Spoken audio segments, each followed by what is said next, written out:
Pilit na hinihingian ng lagay ng mga sigang ito ang bagong lipat nilang kabarangay. Ito pala ang magtuturo sa kanila ng tamang asal. Hoy, hindi ba't ikaw yung bagong salter rito? Nilapitan ni Bruno, isa sa kilalang mga siga, sa kanilang lugar, ang isang lalaking kalalabas lamang mula sa bagong bahay na nilipatan nito. Inakbayan niya pa ang nasabing lalaki, habang ang iba naman niyang katropa, ay pinalibutan sila na animo nag-aabang ang mga ito ng bakbakan. Oo, ako nga po, bakit po? Magalang at mahinahong tanong naman pabalik ng nasabing lalaki. Anong pangalan mo? Umalingasaw naman ang mabahong amoy ng pinaghalong alak at sigarilyo sa bibig ni Bruno nang muli siyang magtanong. Jomar ho, sagot naman ng lalaki, napatango si Bruno, pagkatapos ay isa na namang tanong ang binitiwan niya para sa binata. Kilala mo ba kung sino ako, Jomar? Aniya, ako lang naman ang leader ng mga siga rito sa barangay na ito. Kinatatakutan ako rito at wala pang kahit na sinong nagtangkaman lamang na bumangga sa akin dito, kaya kung ayaw mong makatikim ng perwisyo, sundin mo ang sasabihin ko sa iyo. Pagsisimula na ni Bruno sa tanyag na pananakot niyang iyon sa tuwing may bagong saltang napapadpad sa kanilang lugar. Halatang pare-parehong langgo, sa alak ang magkakabarkadang ito, kaya naman napailing na lamang si Jomar, lalo na nang biglang ay lahad ng nagpakilalang leader, na si Bruno ang kamay nito at nagsalita. Bigyan mo kami ng pera para sa proteksyon mo at ipinapangako namin sa iyo na walang mangyayaring kahit anong masama sa iyo. Tamang presyo lang ang kailangan namin, sabi pa nito at doon ay hindi na napigilan pa ni Jomar ang matawa. Ako ba, pinaglololoko nyo? Kung magsiesta kayo akala nyo kung sino kayong mga hodlong. Tingnan nyo nga yung mga katawan nyo, nangangayayat na kayo sa kaiinom, naiiling na bulalas niya sa mga ito na agad namang ikinagulat ng mga patpateng siga.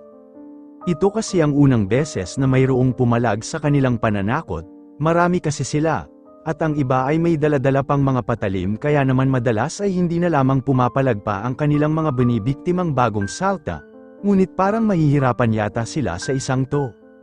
Abat, ang yabang mo, galit na angas ni Bruno kay Jomar, sa inis niya ay agad niyang hinugot ang balisong na nakatago sa kanyang tagiliran at sinimulang laruin yun sa harapan ni Jomar na parang nananakot. Ngunit imbes na matakot ay lalo pang napangisi sa kanya ang bagong solta na lalo rin namang ikinausok ng ilong ng mga sigang mapang abuso. Talagang sinusubukan mo ako, ha? Hiyaw pa ni Bruno sabay unday ng patalim kay Jomar, mabilis namang naiwasan ng lalaki ang pagwasiwas niya ng naturang balisong, at sa isang iglap ay nahuli rin ito ang kanyang kamay, napahiyaw na lamang ang leader ng mga siga sa barangay na yun nang simulan siyang baliyan ni Jomar upang maaga ang hawak niyang patalim, at sa isang iglap ay sabay-sabay siyang sinugod ng mga kasama ni Bruno. Animo esperto naman ang naging paggalaw ni Jomar, para siyang sumasabay sa hangin sa tuwing gag-antay siya ng suntok at sipa sa mga sigang maya-maya pa ay isa-isa nang bumulagta sa kanilang kalsada. Para silang nakipaghalikan sa lupa matapos silang bigyan ni Jomar ng leksyon, hindi nila alam kung papaanong natalo ng nag-iisang tao lang ang 7 siga ng barangay na yon na pawang may mga dala pang sandata. Maya-maya pa ay dumating ang mga pulis na tinawagan ni Jomar.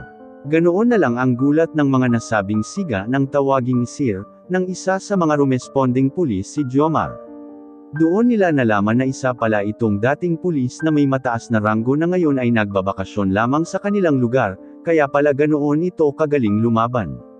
Nagkamali pala sila ng bagong saltang pinagtripan. Sila tuloy ang nakatikim ng leksyon. Timbog tuloy ang mga patpateng kawatan. Nang makalabas ang mga siga ng barangay na yun ay halos wala na silang mukhang maiharap sa mga tao. Kalat na kasi ang balita kung paano sila ginulpi ng pulis na si Jomar. Dahil doon ay napilitan na lamang na magbanat ng buto ang mga sigang ito dahil wala na silang madilihensyang pera. Wala na kasing natatakot sa presensya nila kaya naman wala na ring nagbibigay sa kanila ng lagay. Alam na kasi ng mga tao kung kanino sila lalapit oras na may merwisyo na naman ang kanilang grupo, at hindi naman na gusto pa ni Bruno na muling banggain ito.